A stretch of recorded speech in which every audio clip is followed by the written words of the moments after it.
Welcome to the Making of a Nation, American History in VOA Special English.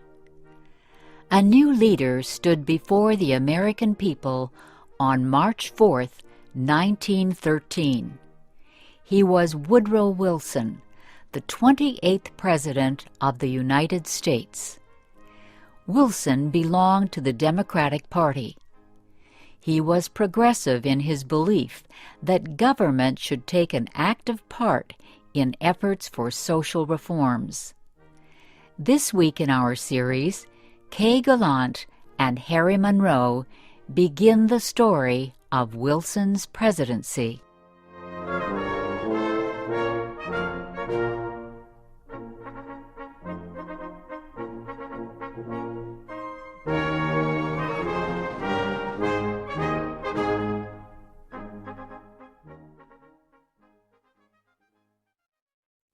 Woodrow Wilson had spent most of his life at Princeton University. First, he was a professor. Then he was university president. Next, Wilson was elected governor of the state of New Jersey.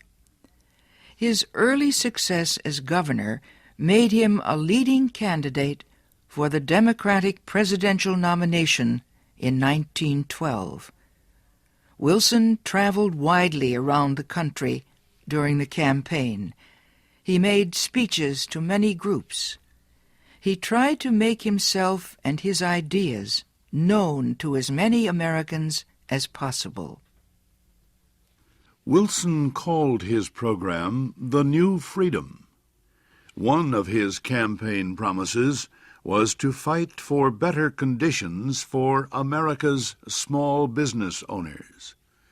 Such proposals helped him win the Democratic nomination for president.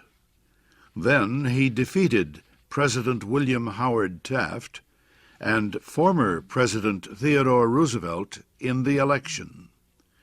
Woodrow Wilson, the former president of a university, had become the president of a nation.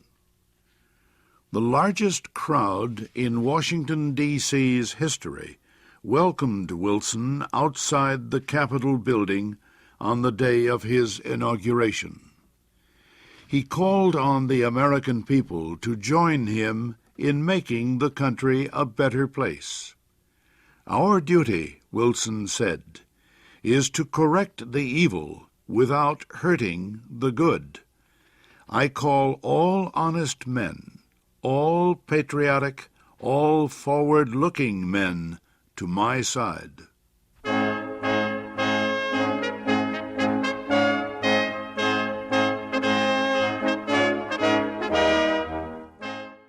Wilson wasted no time.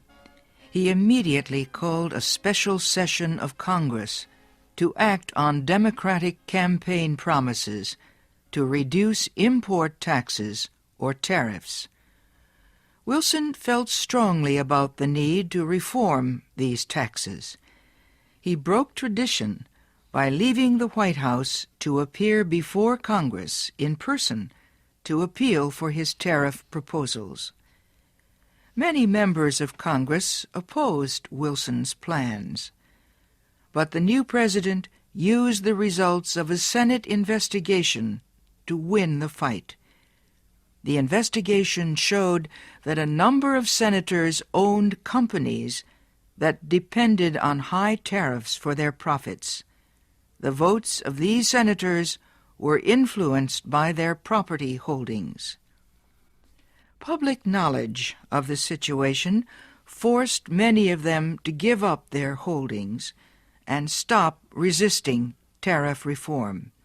Congress finally approved Wilson's proposals.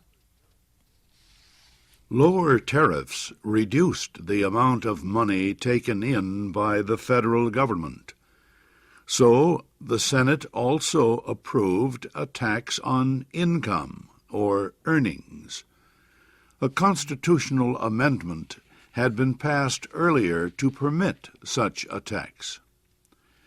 President Wilson and the Democratic Party were pleased with the new tariff and income tax bills. But they were far from finished. Next, they turned their efforts to reform of the banking industry. For several years, many people had recognized the need for changes in the banking system. The old system of uncontrolled private banks had developed years earlier, before the United States became a major industrial nation. Many people agreed that a more modern system was needed, but they could not agree on details. President Wilson said control of the nation's wealth was held by too few men. He noted a report that said just 2 men controlled 10% of the total wealth of the United States. Wilson said the nation needed a money supply that could be increased or reduced when necessary to correct economic conditions. He said a method was needed to let banks help each other during economic emergencies.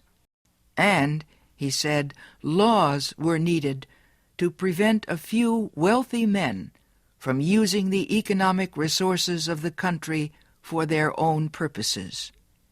Finally, Wilson said the control of this system of banking must be public, not private. It must belong to the government itself. Wilson called his proposal for a central bank the Federal Reserve System. Under the plan, the nation would be divided into 12 areas. Each area would have its own Federal Reserve Bank. These area banks would not do business with the public. They would